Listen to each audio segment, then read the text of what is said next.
Market में research वगैरह हम कैसे करते हैं, उसमें लिमिटेशंस, हमने उसकी नीड्स और कैरेक्टरिस्टिक्स, इंपॉर्टेंस वगैरह हमने डिस्कस की थी।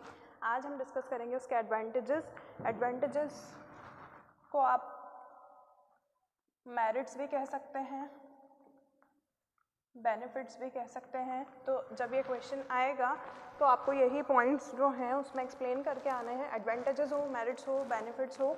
तो देखिए क्या है इसमें, फर्स्ट आपका it help businesses strengthen their position. Marketing research किस चीज़ में हेल्प करती है, तो जो हमारी बिजनेस की पोजीशन होती है उसको ताकत मिलती है, उससे स्ट्रेंथ मिलती है। क्यों?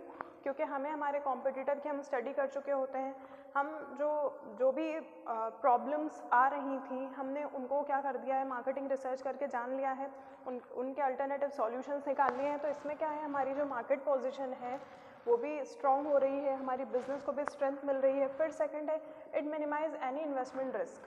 जो भी इन्वेस्टमेंट रिस्क थी हमारे बिजनेस के लिए, जिसमें हमें ऐसा लगता था कि हमें घाटा होगा या ये हमने रिस्क ले लिए तो क्या पता हमें वो रिटर्न मिलेगा या नहीं मिलेगा, तो ये क्या होता है, ये मिनिमाइज़ करती है, उस जो रिस्क को है उसको घटाती है। क्योंकि जो भी फैक्टर्स ऐसे होते हैं जिसमें हमारा पैसा डूबने के चांसेस होते हैं, वो यहाँ पर हम जान के क्या कर लेते हैं, उनको ओवरकम करने की कोशिश करते हैं, या फिर हम ये कोशिश करते हैं कि हम कुछ ना कुछ बेटर रिजल्ट प्रोवाइड कर सकें। फिर नेक्स्ट है it identifies potential threats and opportunities. यहाँ पर थ्रेट्स यानी कि डर, और जो अपॉर्चुनिटी यानी कि अवसर जो हमारे बिजनेस को प्राप्त हो रहे हैं वो भी हमें यहाँ पर पता चल जाते हैं, हम आसानी से आइडेंटिफाई कर लेते हैं। लेकिन उसके लिए हमें मार्केट रिसर्च करनी होती है। अगर हम मार्केट रिसर्च नहीं करेंगे तो हमें कुछ भी नहीं पता होता है और फिर हमें घाटा भी होगा, जो हमने रिस्क ली है उसमें भी हो सकता है हमें नुकसान हो जाए जो भी हमने इन्वेस्ट किया है। फिर है it help to discover your and your competitors strength and weakness. इससे हमारे जो भी कॉम्पिटिटर्स होंगे उनकी ताकत, उनकी कमज़ोरी का भी क्या होगा, हम उस चीज़ को जान लेंगे कि क्या होगा। तो फिर वो हमारे लिए प्लस पॉइंट है कि हम उनको किस तरीके से क्या कर सकते हैं, कंपटीशन में पीछे छोड़ सकते हैं, हमारे बिजनेस में और ज़्यादा सक्सेस हम अचीव कर सकते हैं। तो ये मार्केट रिसर्च से हमें उनके बारे में, उनकी कंपनी के बारे में भी पता चलेगा कि उनकी ताकत क्या है, वो किस वजह से जो उनको सक्सेस मिल रही है या जो वो प्रॉफिट या वेल्थ मैक्सिमाइज कर रहे हैं तो उसके रीज़न क्या है, या उनकी कमज़ोरी क्या है जो हम पकड़ के हमारे बिजनेस में क्या कर सकते हैं, हम उसे एक स्ट्रेंथ की तरह यूज़ कर सकते हैं। वो हमारे लिए अपॉर्चुनिटी भी है कि हमें अवसर मिला है कि हम जो कॉम्पिटिटर को क्या कर सकते हैं, पीछे छोड़ सकते हैं उन चीज़ों को और अच्छी तरीके से कस्टमर्स को या क्लाइंट्स को प्रोवाइड करके।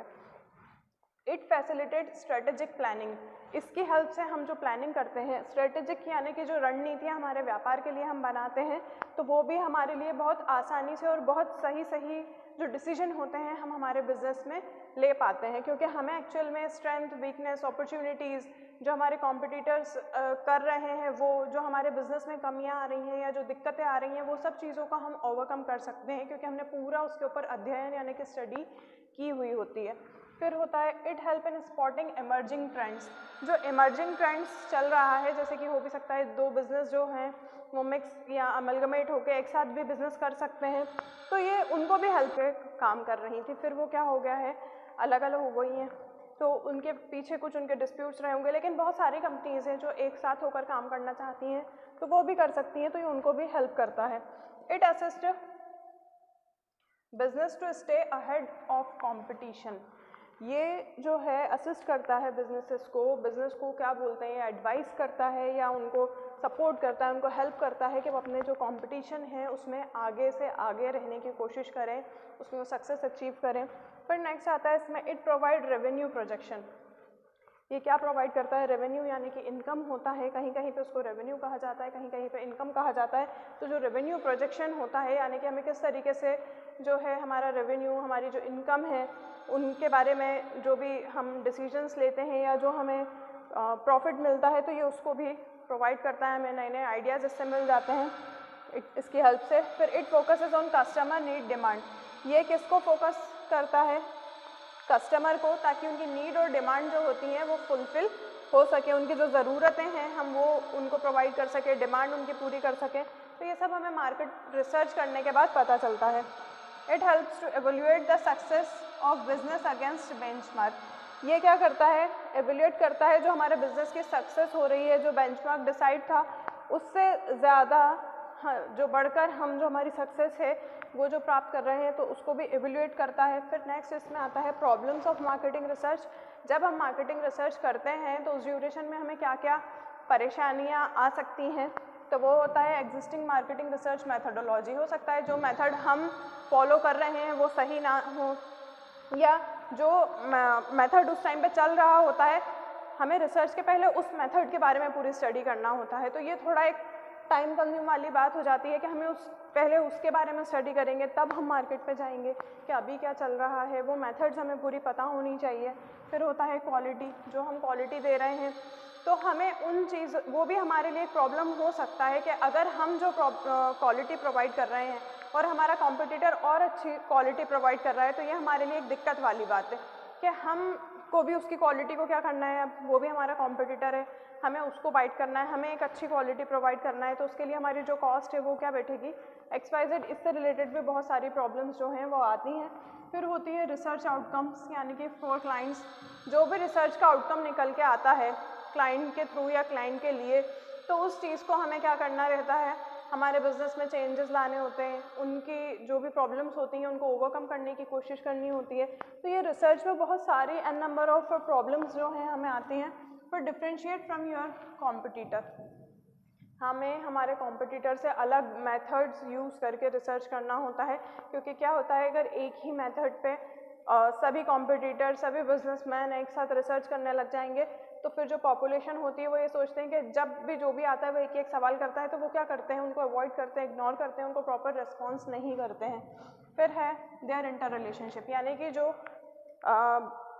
वेरिएबल्स होते हैं जिनको मैंने आपको पहले लेक्चर्स में भी बताया है, वो भी उनका भी आपस में रिलेशन होता है, तो वो डायरेक्टली या इनडायरेक्टली एक दूसरे को क्या करते हैं, प्रभावित करते हैं। तो उनका जो रिलेशनशिप है ये भी मार्केटिंग रिसर्च में एक प्रॉब्लम क्रिएट कर सकता है, क्योंकि जब हम किसी एक पर्टिकुलर फैक्टर पे बात कर रहे हैं तो हमें उसका जो दूसरा है जिस पे वो डिपेंड करना है उसके बारे में भी हमें स्टडी करना है, उसके बारे में भी हमें जानकारी होनी चाहिए। फिर cost and time, cost consuming होता है, टाइम कंजम्पशन होता है, इसमें टाइम बहुत लगता है हमें रिसर्च करने के लिए और पैसा भी लगता है। हम डोर टू डोर जाके अगर रिसर्च करेंगे तो हमारी गाड़ी का पेट्रोल या फिर हमारी जो कन्विंस फैसिलिटीज़ हैं उन चीज़ों में भी हमें बहुत ज़्यादा क्या होता है, पैसा लगाना पड़ता है, या फिर वो वाले संसाधन सारे हमारे पास होना चाहिए जिससे रिजल्ट हमारा निकल के आ रहा है। फिर availability of data and its relation to their study, जो भी डाटा हमारे पास है उसका रिलेशन है या नहीं है हमारे रिसर्च से, अगर नहीं है तो वो तो टोटली वेस्ट है हमारे लिए। इसलिए क्या होता है, जो डाटा हमारे पास अवेलेबल है, हम उसके अलावा हमें बहुत सारे आंसर्स पता भी होते हैं लेकिन हम उनको क्या करते हैं, हमारे रिसर्च में शामिल नहीं कर सकते क्योंकि वो हमारे डाटा में नहीं होते। क्योंकि जब हम रिसर्च करते हैं तो उसमें हम हमारा मन की चीज़ें नहीं डालते हैं, हम फैक्ट्स पे बात करते हैं, जो चीज़ें हमारे पास होती हैं वैलिड फॉर्म में हम उन्हीं को क्या करते हैं, उन्हीं की रिपोर्टिंग करते हैं। ठीक है। फिर प्रिकॉशंस ड्यूरिंग मार्केटिंग रिसर्च, कौन कौन सी सावधानियां बरतनी होती हैं हमें मार्केटिंग रिसर्च जब हम करते हैं। तो देखिए इसमें क्या दिया है, व्हेन कलेक्टिंग डाटा, जब आप डाटा कलेक्ट करते हैं, examine it from all angles in a logical manner, एक लॉजिकल मैनर में हमें हर तरीके से, हर एंगल से उसके ऊपर क्या करना होता है, स्टडी करना होता है। जैसे एक कहते हैं ना कहावत है हिंदी में, हर सिक्के के दो पहलू होते हैं, इसी तरह जो डाटा कलेक्ट किया है तो उसको हमारे पॉइंट ऑफ व्यू के साथ साथ हमें सभी के पॉइंट ऑफ व्यू के पर्सपेक्टिव से उस चीज़ को समझना होता है। ऐसा नहीं है कि हमें जो समझ आ रहा है हमने वो कर लिया, नहीं, हमें सभी के पर्सपेक्टिव से उसको समझना होता है। फिर होता है don't stick a certain idea based on your expectation of result, वही बात आ गई कि हमारा ही अनुमान नहीं लगाना है सिर्फ उसमें कि हम किसी चीज़ से हम किसी चीज़ से स्टिक हैं बुरी तरीके से, हमें ऐसा लगता है किसी भी चीज़ के लिए तो हम वही आइडिया को मान रहे हैं। नहीं, हमें क्या करना है, जो भी एक्चुअल बात है उसको एक्सेप्ट करना है, एक्चुअल बात के ऊपर हमें स्टडी करना है और रिसर्च करना है। हमारे खुद के personal point of view, personal perspective, personal perception या पर्सनल जो भी हम सोचते हैं उससे कोई फ़र्क नहीं पड़ता है। यहाँ पर हमें सबकी बात करना है। जो भी हमें डाटा मिला होता है वो हमारे लिए पॉजिटिव फॉर्म में हो, नेगेटिव फॉर्म में हो, हमें उन चीज़ों को अडॉप्ट करके उसके ऊपर वर्क करना होता है, उनको ओवरकम करना होता है। फिर होता है दिस में ऐड पर्सनल बाइस, वही बात आती है, इसमें कहीं ना कहीं पर्सनल बाइस भी ऐड होता है। प्रोवाइड इनएक्यूरेट इनसाइट, जब हम हमारा पर्सनल परसेप्शन उसमें लगा देंगे तो वो इनएक्यूरेट भी हो सकता है क्योंकि वो सिर्फ हमारा पॉइंट ऑफ व्यू है। हो सकता है जो दूसरे लोगों का पॉइंट ऑफ व्यू हो जिनसे हमने डाटा कलेक्ट किया है उनका पॉइंट ऑफ व्यू टोटल अलग हो उस बात से। ठीक है। फिर नेक्स्ट है इसमें be ready to process unexpected data and understand अब हमें उस चीज़ के लिए भी रेडी रहना है। किस चीज़ के लिए कि जो अनएक्सपेक्टेड डाटा है, जो आपने डाटा एक्सपेक्ट नहीं किया था वो भी आपके पास आया है, तो उसको अंडरस्टैंड समझें आप, व्हाट दे मीन अबाउट, वो क्या कहना चाह रहे हैं, उनका क्या मतलब निकल के आ रहा है। Potential customer in your market, वो आपकी नज़र में आपका बिजनेस दी बेस्ट है, आपकी नज़र में आप दी बेस्ट क्वालिटी का जो भी प्रोडक्ट है, गुड्स या सर्विसेज प्रोवाइड कर रहे हैं, लेकिन वो कस्टमर को सेटिस्फाई कर रहा है या नहीं, ये पॉइंट है यहाँ पर। तो अनएक्सपेक्टेड जो रिजल्ट हमारे पास आ रहे हैं या जो डाटा हमारे पास आ रहे हैं, तो हमें उनके ऊपर क्या करना है, वर्क करना है।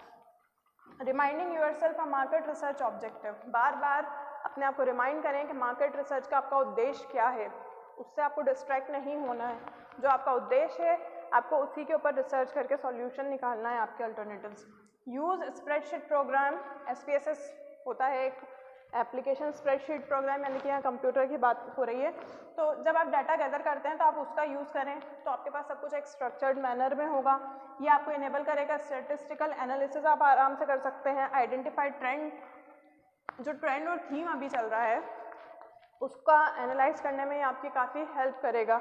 और क्या है, जब आप कंप्यूटर में कोई भी चीज़ सेट करते हैं, सपोज स्प्रेडशीट प्रोग्राम में ही करते हैं, तो आपके पास एक प्रॉपर वे में सारी चीज़ मिल जाएगी, एक एक्यूरेट फॉर्म में मिल जाएगा। आपको बार बार जो पेज वर्क होता है उसमें टाइम वेस्ट नहीं होगा आपका।